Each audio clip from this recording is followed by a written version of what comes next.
¿Sí?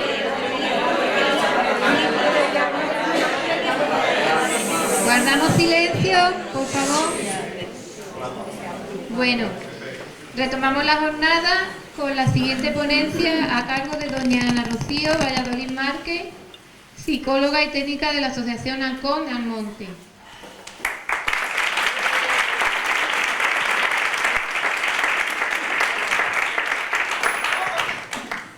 Bueno, buenos días, ¿no? Todavía podemos decir buenos días.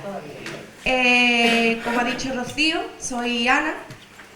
Yo voy a comenzar comentando un poco mi trayectoria. Comencé como voluntaria en la Asociación Halcón en 2017 y finalmente en 2018 me contrataron. Ahora en marzo hago 5 años trabajando con ellos. Y nada, desde mi corta experiencia, lo que os pueda aportar con esta experiencia, pues allá vamos. En primer lugar, lo que vamos a hacer, quiero comentar que nos está grabando la cámara. O sea, que toda actividad que se haga, que sea bajo vuestra voluntariedad, ¿vale? Yo quiero que algún familiar voluntario levante la mano, que yo le voy a hacer una pregunta. Sí. Levántate. ¿Te pones aquí conmigo? A ver, yo quiero que tú te presentes. ¿Cómo te llamas? Ana. ¿Sí? Ana, igual que yo, ¿no? Sí. Quiero que te presentes como la primera vez que te presentaste cuando entraste en el grupo. Uy, que no. Vale, pero ¿cómo fue tu presentación? A ver, a mí me acogió Celia, una monitora encantadora. Y yo iba con mi niña, iba con mi hija. Fernando se quedó fuera, lo recogió Antonio, su marido, que yo le dije, recógelo que se va. Y yo llegué muy mal, yo llevaba muchos años. Entonces yo lloraba, yo todo el día llorar. Y yo iba para que me dijera, Celia, déjalo, porque esto lo tiene arreglo. Pero me dijo, ten paciencia, un poquito más. ¿Tú puedes aguantar un poquito más? Y yo le dije, yo no sé. ¿Puedo aguantar un poquito más? No aguanto un poquito más. Vamos a darme un mesecito a ver qué pasa. Y bueno, entre lágrimas y muchas lágrimas, yo le dije, echa polvo y si, porque me ha dicho a mí la otra compañera, sin ser tú, porque no te reconozco en ninguna parte, no te ves ni en el espejo, no te reconozco, porque tú vas a caballo de qué va a pasar más, qué va a pasar, como va a estar por la mañana, bien, pero cuando llegas de trabajar, no sabes lo que vas a encontrar en tu casa, sí sabes lo que vas a encontrar, sí lo sabes, lo peor es que sí lo sabes, y cuando llegas y te lo encuentras, pues ahora frente a eso. Tú nos has comentado un poquito cómo fue tu... Vale. Que tú nos has comentado un poquito cómo fue tu vida, ¿no? Tu llegada a la asociación. Sí. Pero yo quiero que tú recuerdes el primer día que tú entras en el grupo. ¿Cómo fue tu presentación? Yo soy Ana. Soy una familiar de enfermo alcohólico. Vale. Y vengo para acompañarnos, sí, yo decidí acompañarnos y bendito sea Dios, porque hoy doy, él no está allá, pero hoy doy muchísimas gracias a la persona que me dijo aguanta un poquito más, a ver qué pasa, porque después descubrí que yo ya no estaba enamorada de mi marido al principio, cuando yo entré, yo no lo quería.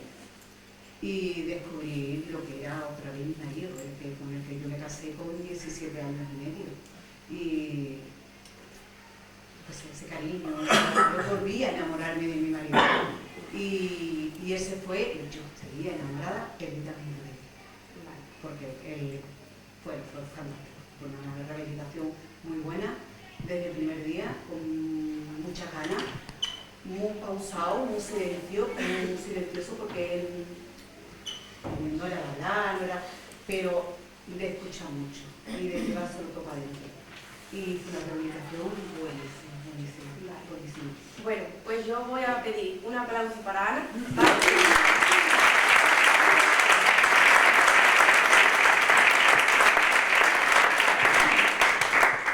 Bueno, pues como ha comentado la compañera Ana, cuando el familiar llega a la asociación, llega en concepto de vengo acompañando a mi marido, a mi hijo, a mi hermana, a mi tía, ¿vale? Y eso, viene acompañando y bueno, que aquí estoy como familiar para lo que te haga falta, ¿vale? ¿Qué hago yo aquí? Esto es una pregunta que casi todo el mundo que entra en la asociación se la plantea, ya sea como persona adicta o como familiar. Como persona adicta porque, bueno, ¿qué hago yo aquí si yo no tengo un problema, no? Yo he llegado por un ultimátum de mi mujer, yo he llegado por un problema legal o yo he llegado por una cuestión de enfermedad. Entonces, estoy aquí para callar bocas, pero... Y en familiar en muchos casos también se hace la pregunta de, bueno, ¿qué hago yo aquí? Porque el problema lo tiene mi marido, lo tiene mi hijo, lo tiene mi hija, lo tiene mi hermana, por tanto, no sé qué es lo que hago yo aquí. Vale, yo ahora planteo esta pregunta. Vamos a leerla como si fuera en primera persona, como familiar. ¿Necesito yo, familiar, ayuda? ¿O solo necesita ayuda la persona adicta que me preocupa y que tiene la adicción? Ahora vamos a hacer una pequeña dinámica. Toda persona voluntaria, familiar, que quiera participar en ella, se va a levantar, ¿vale? Yo voy a hacer de nuevo la pregunta, ¿necesito yo familiar ayuda o solo necesita ayuda a la otra persona? En función, bueno, quien quiera participar que se ponga en pie.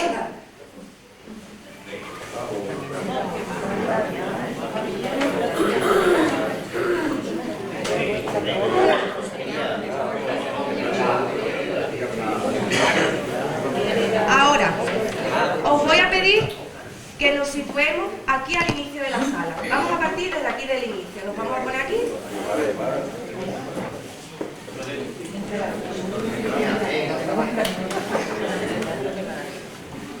Muy bien. Y ahora yo voy a plantear la siguiente cuestión. Vamos a contestar esta pregunta, por tanto, si pensamos que solo necesita ayuda la persona adicta, nos quedamos aquí. Si pensamos que el familiar también necesita ayuda, nos vamos a ir al final de la sala. Ahora.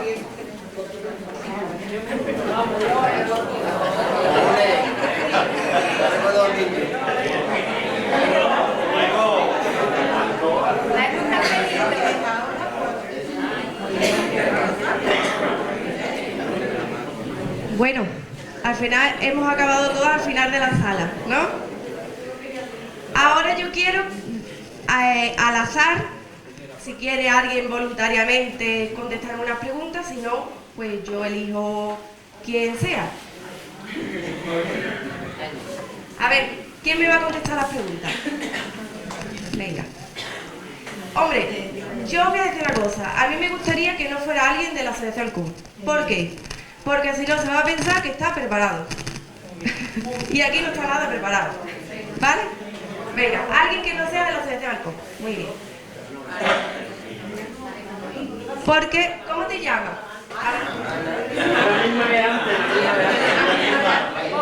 Allí. Me voy a ir para allá.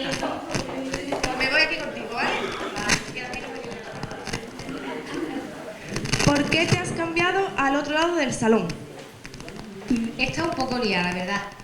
Pero si has dicho que en familia hay el enfermo necesita ayuda, pues me he cambiado para acá. ¿Lo veis que me guíe? No acabo de entender la pregunta. ¿Tú qué has dicho? Yo decía, si pensamos que solo necesita ayuda la persona adicta, nos quedamos al inicio de la sala. Si pensamos que el familiar también necesita ayuda, me vengo para acá. Sí. Me he quedado.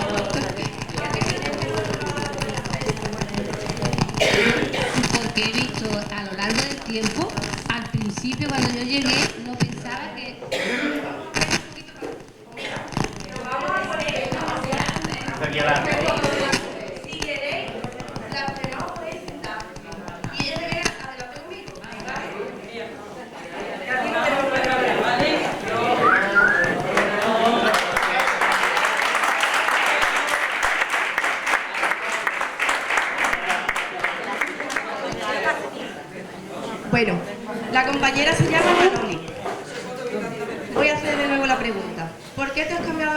del salón. Empecé diciendo que cuando yo entré en este movimiento, yo no pensaba que yo necesitaba ayuda. Yo iba a mi marido. Claro, después fui descubriendo de que sí necesitaba ayuda. Y también al principio lo que necesitaba era mucha información que yo no desconocía. Y a mí cuando me dijeron que mi marido era conveniente que fuera a un centro de alcohólicos rehabilitados, uff, mi marido, y sí, pero me costó. Entonces, información al principio y después ayuda porque no sabemos nada y ahí aprendemos muchas cosas. Entonces, te has cambiado al otro lado por que crees que consideras que también necesitas ayuda como familiar. Vale. ¿Pensabas lo mismo al acudir a la asociación?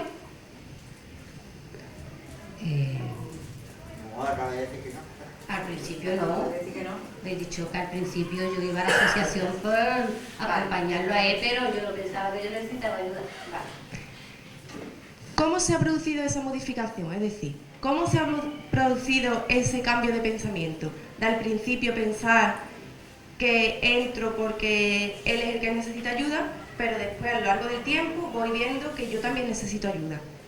Claro, porque fui comprendiendo muchas cosas que me ayudó para yo ayudarlo a él, pero que a la vez me ayudaba yo, porque todo beneficio que él obtenía, yo también lo iba obteniendo. Después, al cabo de muchos años, también me di cuenta, porque yo también, arreglado el estado de ánimo de mi marido, estaba yo muchas veces. Después conseguí que ya, mi pareja está mal, no quiere decir que no me afecte, pero que yo ya estaba más fuerte. Que ya no actuaba yo arreglado el estado de ánimo de mi marido. Ahora después, tal como vaya avanzando la ponencia, nos iremos dando cuenta de que todo lo que vamos hablando aquí, tanto la compañera Ana como ha dicho Manoli, iremos dándonos cuenta por qué se va produciendo ese cambio. Y por último, ¿qué cambios se han producido en ti? Yo siempre, bueno, sí, ha habido cambios, yo siempre una persona muy positiva, pero yo cojo mucha fuerza. Son muchos años y tú coges mucha fuerza. Y yo ahora mismo me veo capaz de enfrentarme a muchas cosas. Claro, al inicio es que estoy hablando de hace muchos años. Vale. ¿Podríamos decir que te has empoderado? Sí, bastante. Vale. Pues muchas gracias, Manoli.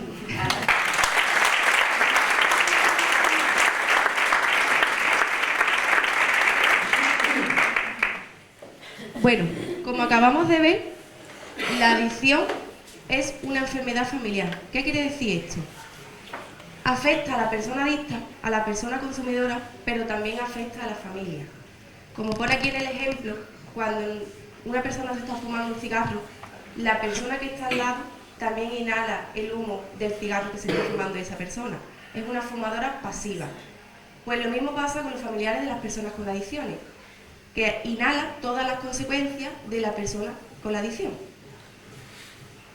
¿Qué pasa? Cuando hablamos de proceso de rehabilitación, es tan importante la rehabilitación a la propia persona adicta como también al familiar. Ana antes ha hablado de la rehabilitación de la persona adicta, yo me voy a centrar en el familiar. Bueno, ya hemos dicho que nos vamos a centrar en el familiar, por tanto, ¿qué significa esto de la rehabilitación del familiar? Yo, antes de comenzar con el tratamiento, quiero que empecemos con la evaluación. ¿Por qué? Porque todos los familiares que llegan a la asociación no llegan en el mismo estado. No hay la misma implicación y no hay la misma sintomatología.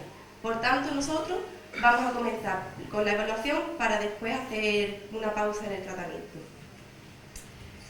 Podemos diferenciar 5 tipos de familiares. Por un lado, podemos ver el caso de los familiares que acuden solo a la asociación demandando nuestra ayuda. Por otro lado, podemos encontrarnos con el familiar colaborador asintomático. Por otro lado, nos podemos encontrar el familiar no colaborador. También aparece el colaborador con síntomas de malestar y por último el familiar codependiente. Vamos a empezar. Bueno, estos 4 tipos de familiares se dividen en función de la colaboración en el proceso y la sintomatología del paciente. Familiar colaborador asintomático. Son los familiares que tienen una alta implicación en el proceso, pero que la sintomatología es escasa, ¿vale? Se trata de familiares que desde el principio toman conciencia de la gravedad de la adicción, de sus consecuencias y por tanto se quieren implicar en el proceso. Son familiares que consiguen tener una separación entre la vida de la persona, la afectación de la propia persona y su propia vida. Por tanto, digamos que este tipo de familiar no tiene afectadas todas las áreas de su vida, como podemos encontrar más adelante en otros familiares. Familiar no colaborador. Aquí encontramos que hay una baja colaboración y la sintomatología puede ser variable. En este caso pueden darse dos opciones. Unos que son ausentes durante todo el proceso, son familiares que no acuden a terapia, no acuden a consulta, pero tampoco facilitan el proceso de rehabilitación de la otra persona. Por ejemplo, una persona adicta que se rehabilita y el familiar, pues cuando llega a casa le planta una cerveza encima de la mesa. Es un familiar que no colabora y que está ausente en el proceso, no ayuda con las pautas para involucrarse en el proceso. Por otro lado, familiares no colaboradores están presentes, aunque indiferentes tanto en el proceso como en la evaluación, muestran desconfianza, muestran oposición y no facilitan un acercamiento al tratamiento. ¿Por qué puede haber la poca colaboración o la falta de colaboración? Puede deberse por tres motivos. Primero, por el desconocimiento. Es decir, aquí hablamos de familiares que no están informados sobre el tema de las adicciones, mantienen creencias erróneas y piensan que la solución a este problema está en la propia persona adicta, en los profesionales y en los monitores. Por tanto, como no conocen de su conveniencia en este proceso, no colaboran. Por otro lado, puede que por sobrecarga dejen de colaborar en el proceso. ¿Por qué motivos pueden ser? Bueno, en primer lugar, porque esta persona ha llevado durante muchos años el afrontamiento directo o indirecto de todas las consecuencias de la adicción hasta el que llega el punto que hay un desgaste emocional y motivacional. Por tanto, se aparta del proceso. Por otro lado, porque exista más de un miembro con adicción en la familia. También puede ser porque la adicción presente una larga trayectoria con muchas recaídas y con muchos abandonos, por tanto, el familiar pues ya puede que sea la definitiva, pero ya no se lo cree, porque ya han habido muchos intentos. Y por último, por ser la adicción una particularidad más en una familia multiproblemática. ¿Qué quiere decir esto? Una familia en la que existe hay una persona con un problema de adicción, el hijo presenta una discapacidad, no sé, de cualquier tipo, el abuelo está con Alzheimer, hay también una enfermedad mental, existe también un caso grave de cáncer. ¿Qué pasa? Es una familia en la que hay tantos problemas que se toma la adicción como un problema más y por esto no colabora en el proceso. Por último, por abandono o ruptura de la relación. En el caso de que la ruptura o el abandono sea definitivo, difícilmente o imposible contaremos con la implicación de ese familiar. Pero, como asociación, le tenemos que dejar la puerta abierta también a ese familiar. En la asociación Halcón se dio un caso, una pareja acudió, tras varios intentos de recaída, tras varios intentos de tratamiento con recaídas, pues abandonó la asociación.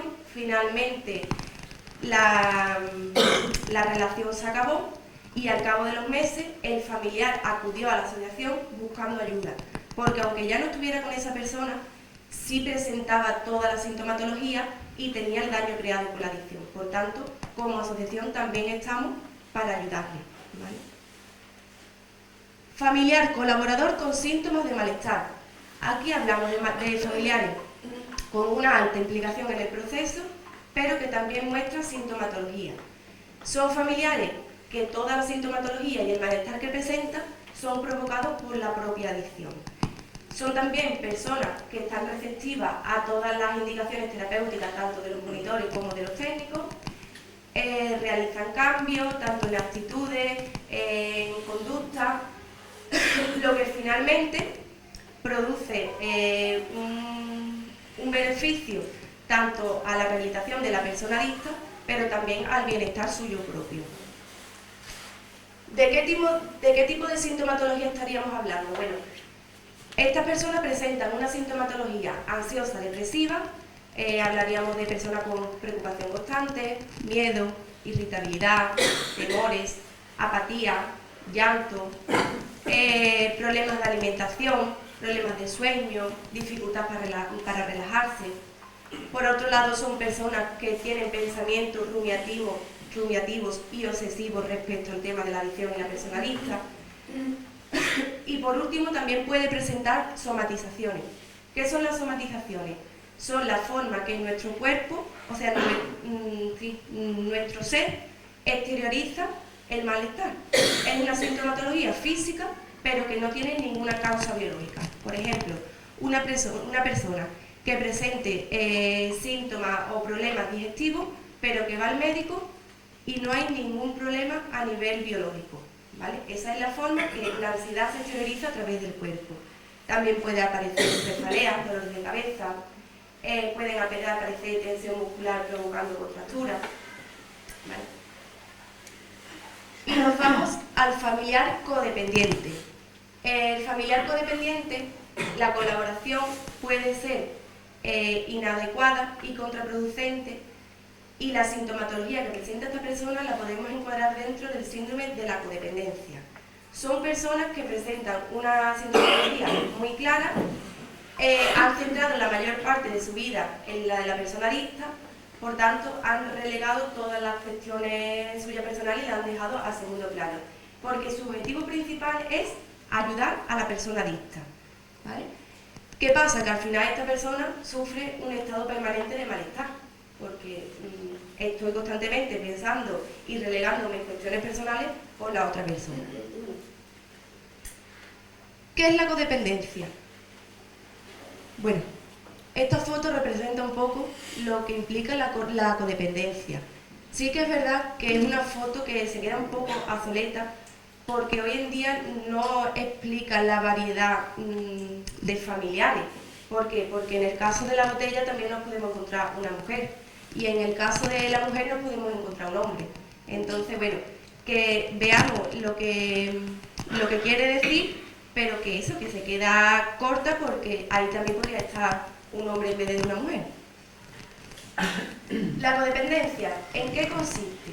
Bueno, pues la relación de dependencia emocional que mantiene una persona no adicta con una persona adicta.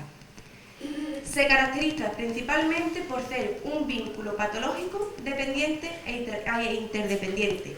¿Qué quiere decir esto? Un vínculo malo que afecta tanto a una persona como a la otra. También pone por aquí que la codependencia es el lado B de las adicciones. ¿Qué quiere decir esto? Pues bueno, entramos con el propósito, como dijo la compañera Ana, como dijo la compañera Manoli, entramos con el propósito de vengo acompañando a mi familiar, ¿no? Entonces, me centro en la rehabilitación del familiar, en la rehabilitación del adicto, el adicto va avanzando y llega un momento en el que el familiar dice, oye, pero es que yo también estoy mal. Entonces, es el momento en el que se centra en la rehabilitación del familiar.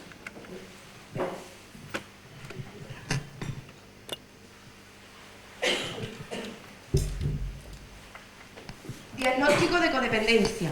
A ver, si nosotros hablamos de la adicción, existe un manual que utilizamos los psiquiatras y los psicólogos que clasifica las adicciones, trastornos por uso de sustancias o, por ejemplo, juego patológico dentro de esos manuales.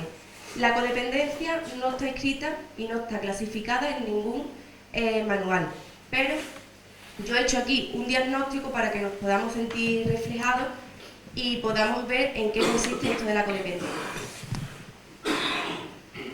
Involucración afectiva y entrega a la persona que presenta conductas adictivas para ayudarle, protegerle y resolver sus problemas. Es decir, toda la vida de la persona, del familiar, gira en torno a las satisfacciones de las necesidades de la otra persona, sobre todo las emocionales, y dejo a un lado mis necesidades, no las tengo cubiertas.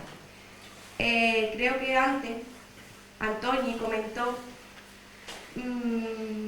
¿cómo lo comentó? Dijo que su vida no tenía sentido, en un momento en que no tenía sentido y era todo por su marido. Por otro lado, cumplir un mínimo de 5 criterios durante al menos un año. Entre ellos, primero, la persona considera que el cuidado y la entrega que se hace es por altruismo, es decir, yo soy una persona que me gusta ayudar a otra, por amor, por educación y por hábito. Segundo criterio, necesidad obsesiva de control de la conducta de la persona adicta, manifestando intrusividad en la vida de la otra persona, mostrando hipervigilancia, soy una cámara de control 24 horas, e hipercontrol de la vida ajena, es decir, no controlo mi vida, pero sí quiero controlar la de la otra persona. Por otro lado, autoimagen negativa. ¿Qué quiere decir? Un autoconcepto basado en si la otra persona tiene un logro. Para mí, tengo un autoconcepto bueno, o sea, es un autoconcepto basado en los logros y en los fracasos de la otra persona. Si la otra persona tiene un fracaso, yo me lo tomo como mío propio. Si tiene un éxito, lo tomo como mío propio. Baja autoestima. Una baja autoestima que intenta resolviendo los problemas y aliviando el dolor de los malestar, aliviando el dolor de los demás. ¿Qué quiere decir esto? Yo me siento mal, pero si yo me detengo en ayudarte a ti, me siento bien porque te he ayudado.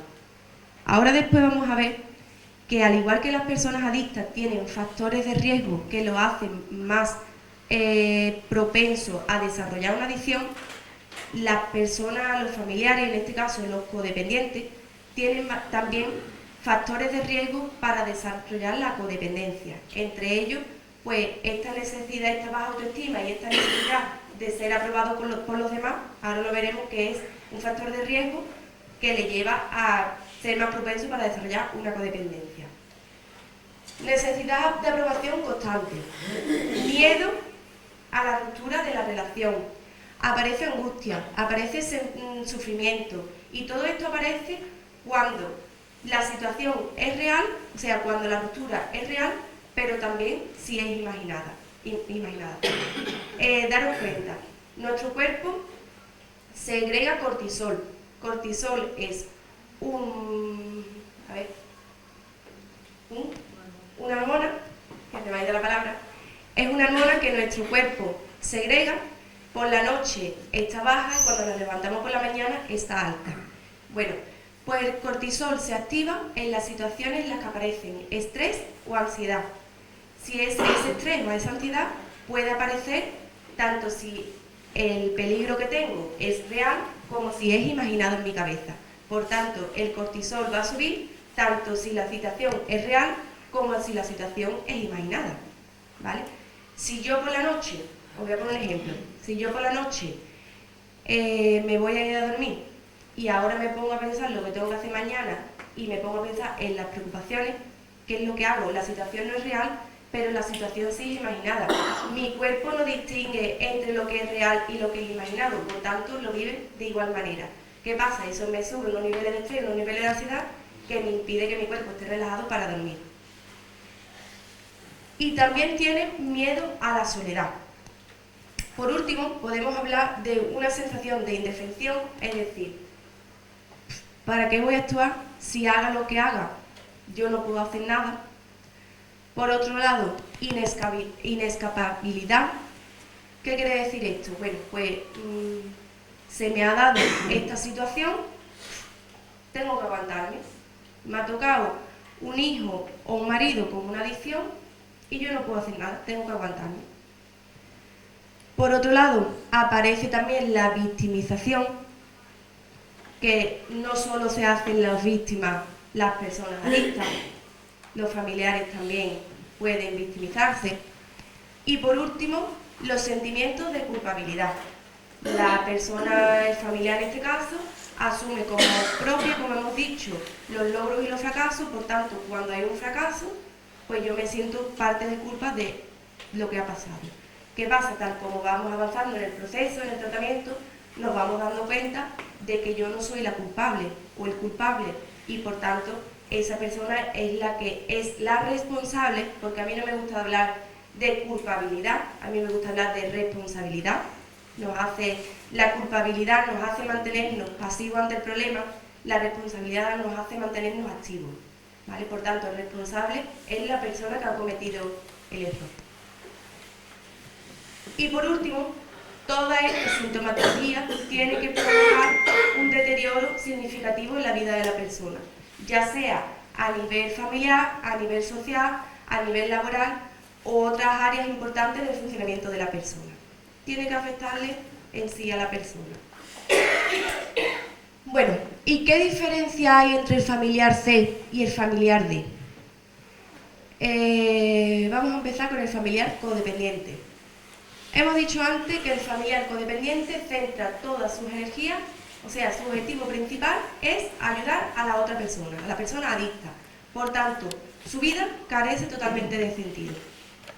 Deja en segundo plano relaciones familiares, relaciones sociales, actividades importantes. Si a mí me gustaba antes ir a natación, dejo, porque yo tengo que estar por y para la persona adicta.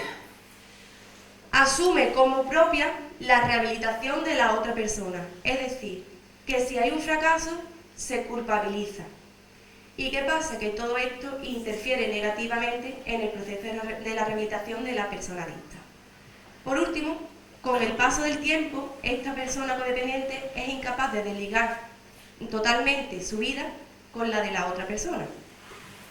¿Qué diferencias hay con el otro? Bueno, pues el familiar con síntomas de malestar va a seguir teniendo síntomas de malestar, aunque en menor medida, porque ha convivido durante muchos años con la persona adicta, ¿no? Con la adicción, pues, al final seguimos teniendo la sintomatología. Tenemos los miedos, tenemos los recuerdos, pero yo sí me puedo ir encontrando mejor. Yo sí puedo conseguir organizar mi vida. Yo sí puedo mantener otras relaciones familiares y otras actividades que me hagan sentirme bien. Yo sí puedo tener otra alternativa, por ejemplo, si a mí me gustaba ir a natación y por un momento dado lo he dejado de hacer, pues vuelvo a ir a natación. Si a mí me gusta ir al gimnasio, yo vuelvo a ir al gimnasio, ¿vale? ¿Qué pasa? La diferencia con el familiar codependiente es que este familiar, su objetivo principal no es ayudar a la persona adicta, sino que también se prioriza a ella misma. Sí que os digo que podemos diagnosticarlo en un principio como familiar codependiente, pero el objetivo es que el familiar codependiente llegue a ser colaborador con síntomas de malestar. Dejamos de tener la codependencia, recuperamos el control de nuestra vida y llegamos a colaborar en el proceso, porque como hemos dicho, el codependiente, al final la implicación que tiene en el proceso puede ser contraproducente. Yo un ejemplo muy claro que veo es en las madres. Las madres tienen un 100% de disponibilidad y de accesibilidad y que quieren ayudar, pero muchas veces la ayuda no es ayuda, sino que está perjudicando, porque me pide 5 euritos y le doy 5 euritos, es que me da pena porque... Y al final lo que estamos haciendo es seguir manteniendo la conducta de adicción. Bueno, por todo lo anterior podríamos deducir, como hemos dicho, que la persona codependiente, al igual que la persona adicta, tiene factores de riesgo que le hacen más propenso de desarrollar una codependencia. Sí que es verdad que todas las personas, independientemente de que presentemos más o menos sintomatología, podemos estar expuestos a desarrollar una codependencia. Pero si encima presento parte de esta sintomatología, pues las probabilidades cada vez son mayores. Cuando hablamos de factores de riesgo, hablamos siempre de probabilidad. Yo puedo ser una persona que me puedo reflejar en el listado que vamos a poner ahora, pero no he desarrollado una codependencia. O sea, que hablamos de probabilidad. En primer lugar, hablamos de factores de riesgo personales. Entre ellos, baja autoestima, gran temor al abandono, necesidad de sentirme aceptado, miedo a la soledad, personalidad ansiosa, pensamientos obsesivos de control, ser una persona perfeccionista, mantener estados depresivos, ser una persona depresivo o que puede ser reincidente en estados de depresión. Y por último, haber presentado algún acontecimiento estresante o experiencias traumáticas tanto en la infancia, la juventud, adolescencia o adultez. Por ejemplo, casos de maltrato en la infancia, abusos sexuales, muertes, divorcios.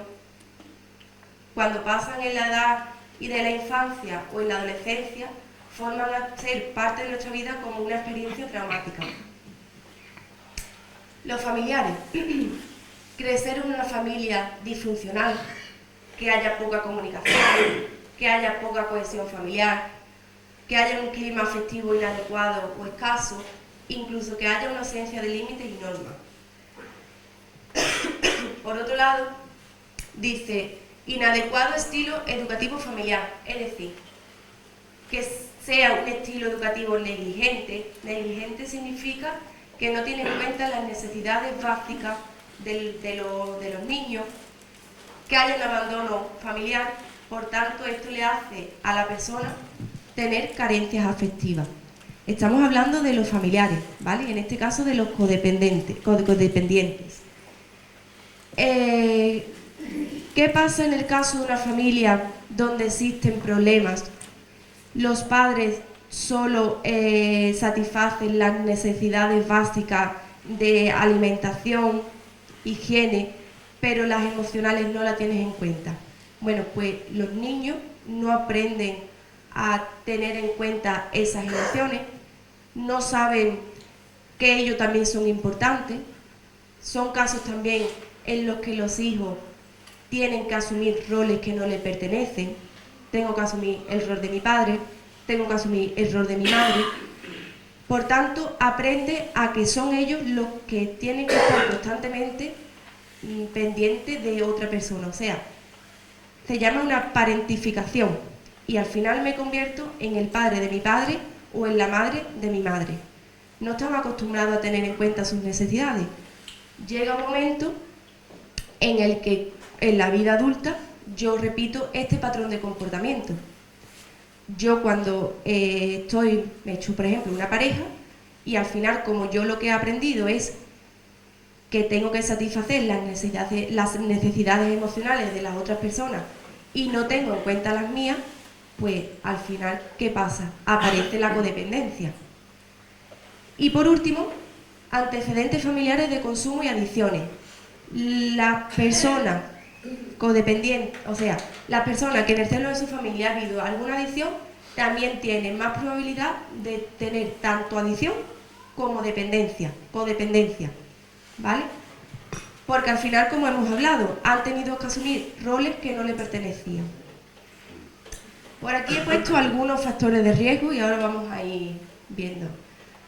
Personalidad ansiosa, control y perfeccionismo, baja autoestima, disfuncionalidad familiar, carencias afectivas, falta de límites, antecedentes familiares de consumo, impulsividad, elevada búsqueda de sensaciones, presión social.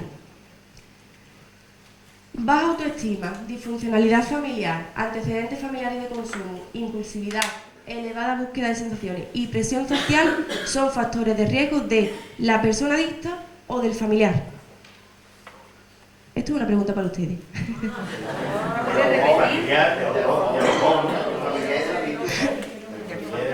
La elevada búsqueda de sensaciones.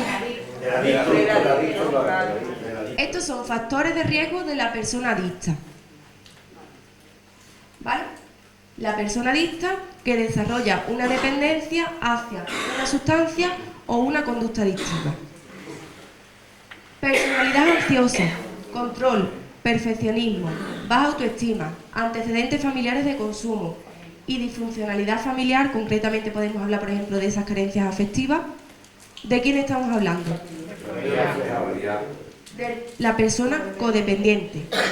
Entonces, para que nos hagamos una idea, el familiar codependiente, por todos los factores anteriores que hemos nombrado, desarrolla una relación patológica de dependencia emocional con una persona adicta, por tanto, esta persona depende de esta persona y esta persona depende de una sustancia o una conducta.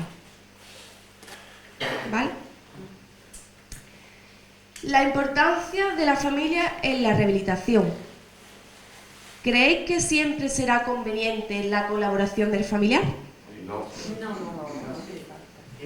Sí, no. A ver, la participación es conveniente y la implicación de un familiar en el proceso de rehabilitación facilita. ¿Qué pasa?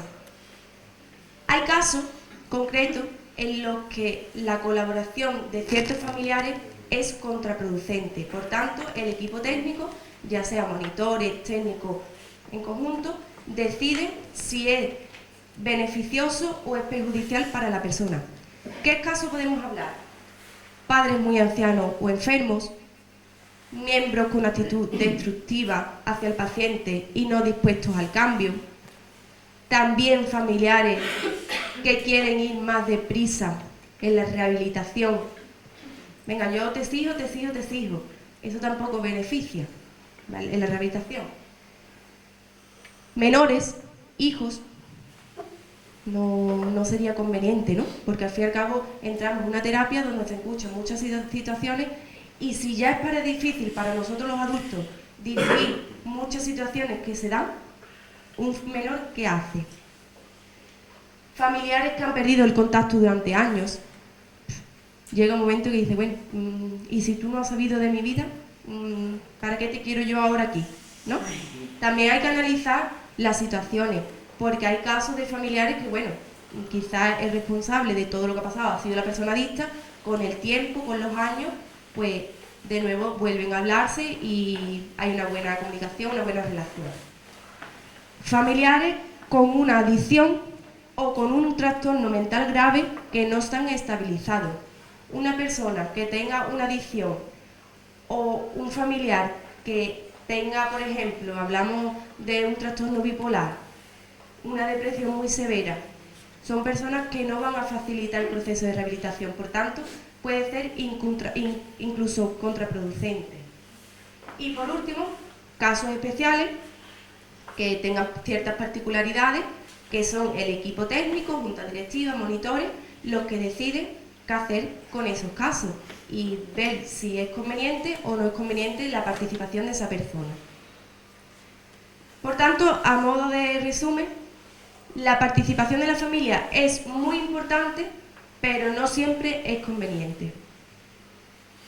Bueno, hemos hablado de la evaluación, hemos clasificado a los tipos de familiares y ahora vamos a ver qué tipo de intervención vamos a hacer con cada familiar. El objetivo principal de la intervención familiar a nivel general es el logro de un mínimo estado de bienestar y una normalización de la vida de la persona con cierta independencia de la persona adicta. Y en función de los 4 tipos de familiares vamos a ver qué tipo de intervenciones. Con el familiar colaborador asintomático, recordar que este es el familiar, que no presenta sintomatología, pero que se implica en la rehabilitación. Como ha dicho antes Manoli, cuando ella llegó a la asociación necesitaba mucha información. Por tanto, aquí aportaremos al familiar información sobre la adicción, hablaríamos que la adicción no es un virus, la adicción es una enfermedad, le hablaríamos de las diferentes partes del proceso, las fases del tratamiento, como ha dicho mi compañera, la desintoxicación, la rehabilitación y después la reinserción. Yo también, a mí me gusta dividir el tema del proceso de rehabilitación como cuando iniciamos una relación con una persona, al principio sí que es verdad que tiene que pasar síndrome de abstinencia, pero después pasamos por una etapa de luna de miel. O sea, la persona piensa que, no sé, lleva un mes en rehabilitación y piensa ya que ya está todo hecho. Y después se da cuenta que llega un momento en el que vuelve la ansiedad, vuelven a haber conflictos familiares Por tanto, es importante tanto que la persona adicta esté informada como el familiar también, para que sepa que al final los procesos no es algo lineal, sino que va a ser algo que va a tener cambios, va a ser fluctuante. Por último, le daremos a este familiar pautas sobre cómo actuar ante el problema, cosas que debe hacer y cosas que no debe de hacer. Como dice aquí, una familia bien informada cuenta con mayor capacitación y recursos para afrontar el proceso adictivo, es decir, la adicción, y apoyar de forma constante el tratamiento de una persona con adicción, aumentando así las posibilidades de éxito del mismo. Familiar no colaborador. Hemos hablado que había 3 causas. Por desconocimiento, lo que tendremos que informar aquí al familiar no colaborador, que su importancia, o sea, de que su implicación en el proceso es importante y que si no se implica, la adicción puede llegar a tener mayor repercusión en la vida de la familia. Aquí tenemos que hacerle ver que al final la adicción es una enfermedad familiar que se tiene que rehabilitar la persona adicta, pero que también se tiene que rehabilitar el familiar. O al menos, si no tiene síntomas, pues por lo menos que sepa sobre la adicción y sobre todo lo que conlleva la rehabilitación. Si no colaboran por sobrecarga, bueno, primero nos tenemos que detener en analizar cuáles son las soluciones que se le ha dado anteriormente que han resultado ineficaces. Y por último, tenemos que buscar una alternativa, o sea, una solución alternativa para estas situaciones. ¿Que no la encontramos? Pues lo mantenemos al margen. Pero al menos desde un principio tenemos que analizar de qué tipo se trata. Por abandono de la relación. Bueno, si es una ruptura temporal, sirve que el hecho de que la persona se involucre sirve tanto para apoyo a la persona en el tratamiento, como también hay que darle apoyo a esa persona. Porque al fin y al cabo ha convivido durante años con la persona adicta y la sintomatología la tiene, aunque ya no esté con la persona. Y por último, si la ruptura es definitiva, como os he comentado antes, el familiar, aunque ya no esté con esa persona, va a seguir teniendo esa secuela. Por tanto, si se le da la oportunidad, también es una puerta que nos podemos abrir nosotros, como asociación. Familiar colaborador con síntomas de malestar. Hay 2 líneas de actuación que son totalmente independientes, son simultáneas y a la vez son complementarias. Por un lado, hablaremos de facilitar pautas al familiar como apoyo, pero por otro lado, trataremos la sintomatología que presenta ese familiar. Como en el familiar colaborador, sería lo mismo, información sobre la adicción, el proceso terapéutico y las pautas sobre cómo actuar, pero aquí también introduciríamos el informar sobre la codependencia. Daros cuenta que son personas que presentan sintomatología, pero que todavía no han llegado a desarrollar la codependencia. Entonces, si hablamos de ella, así podemos trabajar para evitarla. Y por otro lado, vamos a tratar los síntomas de malestar que tiene la persona. El objetivo principal, ¿cuál es? Que la persona tenga conciencia sobre su propio estado de bienestar, o sea, sobre su propio estado emocional. Trabajaremos la sobrecarga emocional con la que llegamos, se tratará la culpabilidad, la desconfianza, los temores a la recaída, trabajaremos la autoestima, la ansiedad, el control que tenemos o que queremos tener hacia esa persona, el estado de ánimo deprimido y el déficit de actividades de ocio. Y bueno, y vosotros me preguntaréis, bueno Ana, ¿y eso cómo se hace? Dependiendo de los recursos que cuente la asociación, podemos trabajarlo en terapia de grupo, terapia de autoayuda, y si tengo terapia individual, si hay un técnico en la asociación, pues también se puede tratar complementariamente en terapias individuales. ¿Qué es lo que vamos a hacer? Centrar el tratamiento en actividades de autocuidado, que el familiar comience a cuidarse, y cuando hablamos de cuidarse no es solo físicamente, sino también emocionalmente. Trabajemos con técnicas de relajación y respiración para tratar esta ansiedad y este control.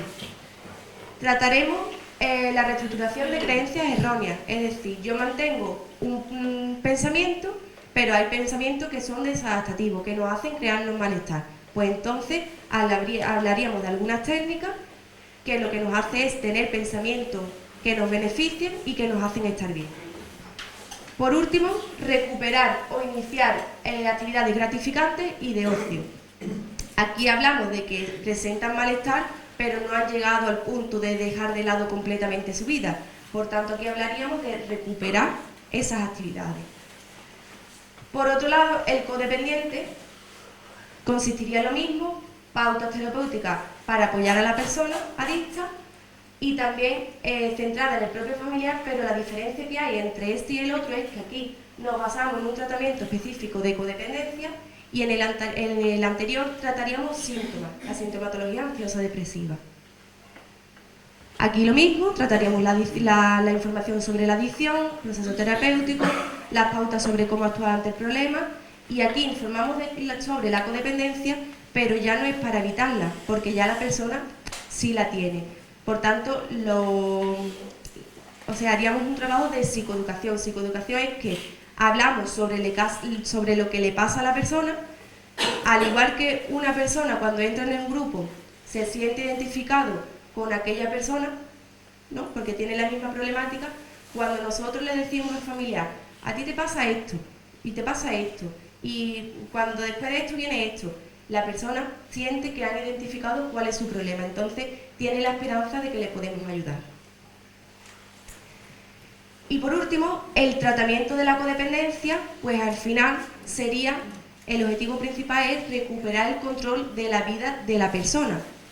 Hablaríamos de eliminar conductas de control. Hemos dicho que son personas que están constantemente con la cámara 24 horas hipervigilando, hipercontrolando. Por tanto, poco a poco y gradualmente, esto no lo podemos hacer de la noche a la mañana, pero gradualmente tienen que ir eliminándose esas conductas de control. Si, no sé, mi hijo, mi pareja sale y me dice que va a ir con tal amigo, yo al principio cojo, me voy a la esquina para ver si es verdad, para ver si no me está mintiendo. Con el paso del tiempo, esas conductas tenemos que dejar de hacerlas, porque es contraproducente, tanto para mí como familiar, como para la persona que se está rehabilitando, porque al fin y al cabo tiene que tener la percepción de que estamos confiando en ella. Aumentar el sentimiento, la seguridad personal, la autonomía y la independencia. Aquí hablaríamos del autocuidado. La persona va empezando a valorarse a sí misma. Tenemos que tratar de que la persona se estabilice emocionalmente y anímicamente. En muchas ocasiones es incluso necesario el tratamiento farmacológico, porque son personas que tienen una sintomatología ansiosa y depresiva en un extremo un poco agudo, ¿vale? Tienen que aprender a modificar los estilos de interacción. ¿Qué quiere decir esto? Que tienen que modificar las pautas de relacionarse, tienen que marcar unos límites sanos, que yo eso es una de las cosas que siempre hago mucho hincapié. Yo en la Asociación Halcón hay varios grupos y también hay un grupo terapéutico. Terapéutico es porque es un técnico el que lo lleva y en este caso lo llevo yo. Y es el grupo de familiares. Son familiares de personas adictas que por la razón que sea, el familiar todavía no ha llegado a la asociación y se le informa porque van aprendiendo, se le dan pautas, pero sobre todo se hace hincapié en que marquen límites. Si tú quieres que tu hijo, tu marido, tu hija venga, tú tienes que marcar los límites. Tú no puedes consentir que ese hijo, ese marido, esa hija siga consumiendo en casa, porque al final le estamos reforzando que siga consumiendo, ¿vale? Por otro lado, no sobreimplicarse. Si lo que yo quiero es recuperar el control de mi vida, si me sigo sobreimplicando, es algo contraproducente, ¿no? Es totalmente lo contrario. Y por último, tenemos que cambiar el chip. ¿Qué quiere decir esto? Tenemos que pasar de tener un rol pasivo a tener un rol activo, en el que seamos conscientes de que nosotros o nosotras somos los protagonistas de nuestro bienestar. Y si yo no lo hago por mí, nadie lo va a hacer. Yo resumo el tema del tratamiento del familiar codependiente como un proceso de empoderamiento personal del familiar, en el que el familiar toma las riendas de su vida, se sienten responsables y protagonistas de su propia vida, con cierta independencia de la vida de la persona adicta. Independientemente de lo que haga la persona adicta, yo tengo que aprender que yo tengo que seguir para adelante y que yo soy la protagonista de yo estar bien.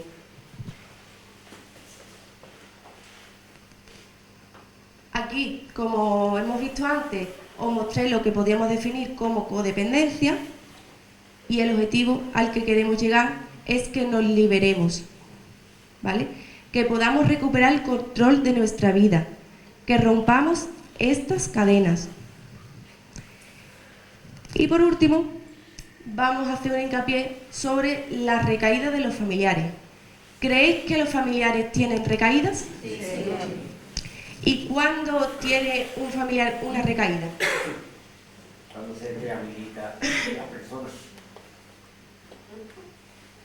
Es algo paradójico, pero así es. Primero, puede haber un tipo de recaída, que si hay una recaída en la persona adicta, hay una recaída en el familiar, pero también se puede dar el caso de que mejoría en la persona adicta conlleve una recaída en el familiar. Como hemos dicho, esto es una evolución paradójica y lo podemos llamar como bache emocional. La persona, tal como va avanzando en su rehabilitación, la persona adicta, el familiar parece que disminuye. ¿A qué se puede deber ese bache emocional? Bueno, yo planteo 3 hipótesis. Una, que al estabilizarse la conducta adictiva y a normalizarse la dinámica familiar, es decir, el familiar ha estado tan centrado en la vida de la otra persona que cuando esa persona va avanzando, el familiar se da cuenta que está aquí. Entonces dice, o me pongo las pilas o es que esto no avanza, porque es que incluso esa diferencia llega a obstaculizar que la persona no avance. Por otro lado, ¿por qué puede pasar eso? Bueno, pues puede ser por el temor a la recaída. Si yo durante 3, 4, 5 meses he visto que ha habido una evolución favorable en mi casa, todo va bien, yo en un momento dado puedo plantearme que todo esto se pueda ir a... Y entonces ahí viene otro empeoramiento anímico del familiar. Y por último, inadaptación de la dinámica de la interacción familiar y el cambio de rol. Es decir, ya la persona adicta se está rehabilitando, pero ahora el familiar no se adapta a la nueva dinámica.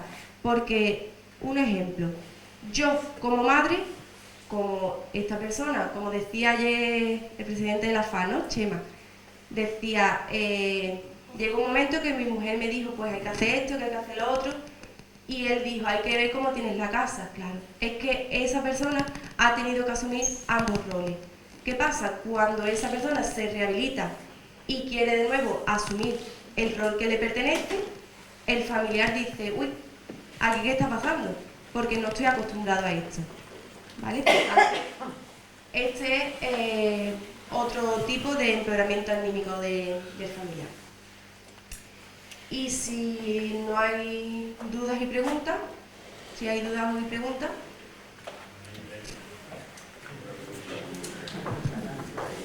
Lo has explicado todo perfectamente bien, pero a mí me costó muchísimo trabajo, mucho, aceptar que mi marido, para mí era un borracho. Me da pena de decirlo. Para mí era un borracho, pues siempre un borracho. Y que no se ocupaba de nada de su casa. Es más, lo que ganaba, lo que llegaba a casa era una mínima parte de lo que ganaba, por lo que lo ganaba afortunadamente muy bien. Pero cuando yo llegué a la asociación y a mí me dijeron que mi marido era un enfermo, yo no me lo podía creer. No tenía información ninguna. Yo no me lo podía creer.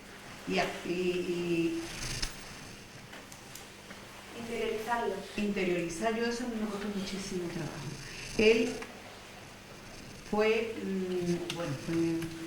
se rehabilitó muy bien, fue muy constante y tuvo un subidón que fue impresionante, lo bien que lo llevó Fernando.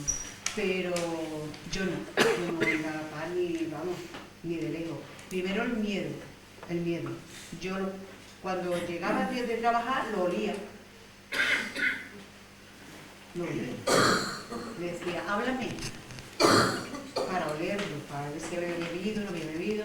Luego después cuando le tenías que dar la medicación, las gotitas, yo le daba, Fernando eran gotitas, me las llevaba al trabajo, porque me daba miedo de que pudiera modificarla, me la llevaba al trabajo. Y aún así, a mí me costó mucho trabajo, primero aceptar que era una enfermedad, y que como enfermedad yo tenía que mi marido no era un degenerado, sino que era enfermo, como cualquier otra enfermedad. Me costó mucho. Además yo tenía mucha rabia de él, y sacar la rabia, yo la sacaba, mis compañeros lo saben, me costó muchísimo trabajo. Yo fui muy difícil, trabajaron mucho conmigo, les doy las gracias, porque trabajaron mucho, les dio mucho trabajo, porque yo tenía mucho coraje, yo dije mucha rabia, y encima ver que él estaba tan bien, más rabia me daba, porque yo ni de lejos, él estaba aquí, yo estaba en y me costó mucho trabajo, pero bueno, afortunadamente fui trabajando, lo comprendí y mi vida cambió automáticamente, de la noche al día, cuando yo ya me empecé a recuperar, que me costó, que fueron 2 años, que asumirlo yo, empecé a recuperarme yo, para ir alcanzándolo a él, a mí me costó muchísimo, pero bueno, se consigue, Es difícil, pero no imposible. se consigue. Vale, voy a comentar una cosita. Carmen antes comentó de la conciencia del problema, ¿no? Podemos hablar de conciencia de problema, es decir, aquí sabemos que está pasando algo, pero también tenemos que hablar de conciencia de enfermedad. Y para llegar al punto de ser consciente de lo que tengo es una enfermedad o lo que tiene mi familiar es una enfermedad, cuesta. Claro. Hablábamos antes... Sobre todo en mis tiempos, porque ahora ya es otra cosa. Aún así, en 2023 y el siglo XXI hay mucho desconocimiento, hay muchas creencias erróneas, hay mucho estigma social hacia las personas con adicciones, porque se sigue viendo, es un vicioso, es una viciosa, lo hace porque quiere. La persona comienza haciéndolo porque quiere, porque ha tenido un consumo experimental, ese consumo experimental le ha llevado a tener un consumo ocasional, habitual, pero llega un momento en el que la persona desarrolla una adicción, una dependencia. Cuando la persona ya ha llegado al punto extremo de la dependencia, ya ahí la persona no lo hace porque quiere, sino porque lo necesita, ¿vale? Y sí que es verdad que es difícil para ellos, o para ella, ¿no?, en el caso de personas adictas, tener conciencia de enfermedad, ¿no?, pero para los familiares también, porque implica un cambio de vida, tanto para la persona adicta como para el familiar también. Entonces, eso hay que ir dirigiéndolo, ¿no?, como hemos dicho. La cabeza. Es que tú la enfocas en él, o en mi caso, en él, ¿no? Tú la enfocas en él y es todo, y tú no estás en casa, tú estás trabajando, y ya en el trabajo todavía, pero cuando vas de camino, eso es...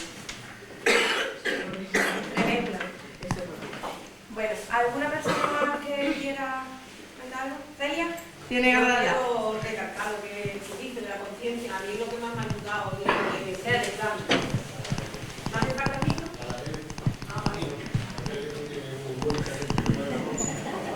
Que yo quería seguir recargando la conciencia. A mí es lo que más me ayuda como familiar, pero no es la adicción, en mi vida. El ser consciente de las cosas buenas y de las cosas malas también. Y yo siempre lo digo, a mí lo que más es eso, ser consciente de cada momento, de cada situación y de cada poder disfrutarlo de lo bueno y afrontar lo que es lo malo. Pero a mí es lo que más me ha ayudado, la conciencia. Yo quiero hacer una pregunta aquí al grupo. ¿Me lo deis?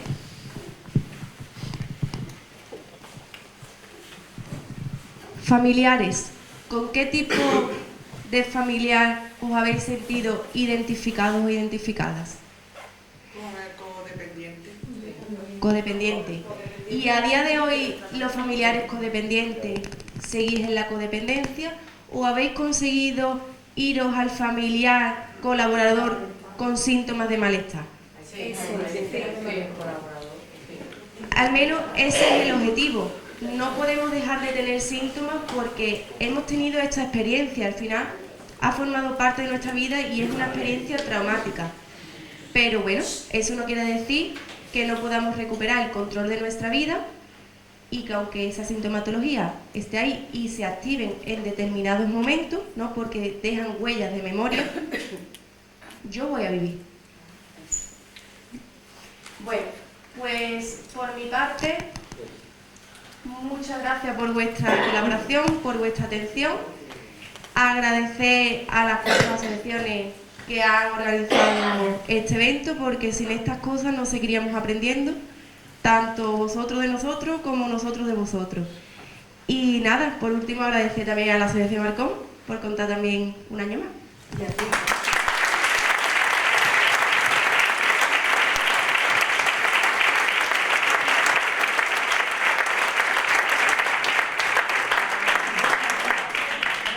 A continuación le hará entrega de un obsequio el presidente de Alcón, don Manuel Antonio Pérez Cruz.